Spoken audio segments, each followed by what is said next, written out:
میں آپ کو ایک گزارش کرنے لگا ہوں، یہ میری بات یاد رکھنا، کوشش کرنا آپ کا مزاج کبھی کسی بندے کے لیے بوجھ نہ بنے، آپ کی طبیعت کبھی کسی پر بوجھ نہ بنے۔ کوشش کریں کہ رویہ اس طرح کا ہو کہ آپ کسی سے ملیں تو اسے سکون ملے، اسے توانائی ملے۔ بعض لوگ ایسے ہوتے ہیں کہ جن سے ملنے کو دل کرتا ہے، مثل تعویذ ہوتے ہیں کچھ لوگ، وہ جب بھی ملتے ہیں شفا ہوتی ہے۔ کچھ لوگ ایسے ہوتے ہیں کہ جن سے ملنے کو نا بندے کا دل کرتا ہے کہ کبھی یہ آ جائے نا 2 گھڑیاں، اور وہ جانے لگے تو بندہ اسے کہتا ہے اتنی بھی جلدی کیا ہے، ذرا ٹھہر جائیے، ہاں جی۔ تو کبھی بوجھ نہ بنے۔ بعض لوگ ایسے ہوتے ہیں جو دقت کرتے ہیں، بوجھ بنتے ہیں، اور بعض ایسے ہوتے ہیں جن سے ملنے کو دل کرتا ہے۔ کیا خوبصورت حدیث ہے، حدیث کے راوی سیدہ عائشہ صدیقہ ہیں۔ بڑی چیزیں میں نے پڑھی حضرت عثمان کے بارے میں، بڑی کتابیں دیکھی، لیکن یہ بات پڑھ کے نا تو کلیجہ بڑا ٹھنڈا ہو گیا۔ پیار بہت سارے لوگوں سے ہوتا ہے یار، یہ تو نہیں ہے نا کہ پیار نہیں۔ نبی پاک کا جو حضرت ابوبکر صدیق سے پیار ہے، اس کا دنیا میں کوئی انکار کر سکتا ہے؟ حضرت عمر کو جو حضور چاہتے ہیں کوئی انکار کر سکتا ہے؟ اور مولا کائنات شیر خدا جن کو حضور نے فرمایا کہ جدھر علی ہوتا ہے حق بھی خود بخود ادھر ہو جاتا ہے، حق مڑ جاتا ہے جدھر علی مڑتا ہے، اتنا بڑا، اور فرمایا من کنت مولا فعلی مولا، جس کا میں مولا علی بھی اس کے، تو یہ کوئی حد ہی نہیں ہے۔ حضرت مولا علی سے حضور کے پیار کی کوئی حد ہی نہیں ہے۔ یہ دنیا میں واحد بندہ ہے، ساری دنیا حضور کو مناتی تھی، علی روٹھ جاتے تھے تو مصطفیٰ منانے جاتے تھے، یہ سب سے پیار ہی نرالا ہے۔ لیکن حضرت عائشہ صدیقہ کہتی ہیں ایک دن نا حضور گھر میں تھے، ذرا سننا بات، اور یار یہ بھی ایک رنگ ہے زندگی کا، اور مطلب آپ کیا سمجھتے ہیں کہ وہ جو لیڈر ہے اس کے سینے میں دل کوئی نہیں، وہ جو سیٹھ ہے اس کے سینے میں، آپ کا کیا خیال ہے کہ جو مفتی ہو گیا تو اس کے سینے میں دل نہیں رہا، جو پیر ہو گیا تو کیا اس کے سینے میں پتھر بن گیا، دل نہیں دھڑکتا؟ درد اگرچہ جان گزل ہے، کیا کروں، دل ہے۔ غم عشق اگر نہ ہوتا تو غم روزگار ہوتا۔ یہ ہوتا ہے، دل میں درد بھی ہوتا ہے، کسی کو ملنے کو بھی دل چاہتا ہے، انسان صبر بھی کرتا ہے، کبھی وہ کہتا ہے کہ اور کوئی نہ ہو، میں ہوں، میرا محبوب ہو، دل جو ہوا کیا کیا جائے۔ تو ایک دن حضور گھر میں بیٹھے بیٹھے نا، میں یہ تو نہیں کہتا کہ سرکار بور ہو رہے تھے، میں یہ جملہ تو نہیں بولتا، شایان شان نہیں سرکار کے، لیکن نبی کریم صلی اللہ علیہ وسلم بیٹھے بیٹھے نا چپ کر گئے، اور دیر کے بعد حضور نے فرمایا، عائشہ تھی سیدہ عائشہ صدیقہ، سیدہ حفصہ تھی، حضور نے فرمایا عائشہ کسی صحابی کو بلاؤ مجھ سے باتیں کریں۔ یعنی یہ پہلو نرالا ہے، کسی کو بلاؤ ذرا مجھ سے باتیں کرے۔ اور جناب عائشہ کہتی ہیں میں نے آؤ دیکھا نہ تاؤ دیکھا، بیٹیاں تو بات ہی باپ کی کرتی ہیں، اور نمبر دوسرا لگ جائے تو پھر بھائیوں کی، چلو تیسرے نمبر پہ میاں صاحب کی بھی باری آئی جاتی ہے، لیکن پہلے یہ 2 نمبر یہ ہوتا ہی ایسے۔ تو حضور نے فرمایا کسی کو بلاؤ ذرا مجھ سے باتیں کرے۔ تو حضرت عائشہ صدیقہ عرض کرنے لگی حضور بلاؤں اپنے ابا جان کو، جناب صدیق اکبر کو بلاؤں؟ حضور مسکرائے اور مسکرا کے فرمایا نہیں تو رہنے دے، پیار بڑا ہے اس میں کوئی شک والی نہیں، تو رہنے دے۔ تو حضرت حفصہ کہتی ہیں جب حضرت عائشہ پیچھے ہٹی تو میں نے فوراً آگے بڑھ کے نا تو عرض کی حضور میں اپنے ابا جی جناب عمر کو بلاؤں؟ تو حضور پھر مسکرائے، فرمایا ٹھیک ہے عمر بھی، پر تو مہربانی کر رہنے دے، قربان جاؤں حضرت عثمان آپ کی شان پر، کیا نصیبہ ہے۔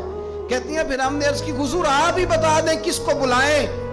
تو کہتی ہیں ہم نے حضور کے چہرے پر عجیب سی سنجیدگی دیکھی، حضور فرمانے لگے کوئی میرے عثمان کو بلاؤ، کوئی میرے عثمان کو بلاؤ، میں اس سے باتیں کرنا چاہتا ہوں۔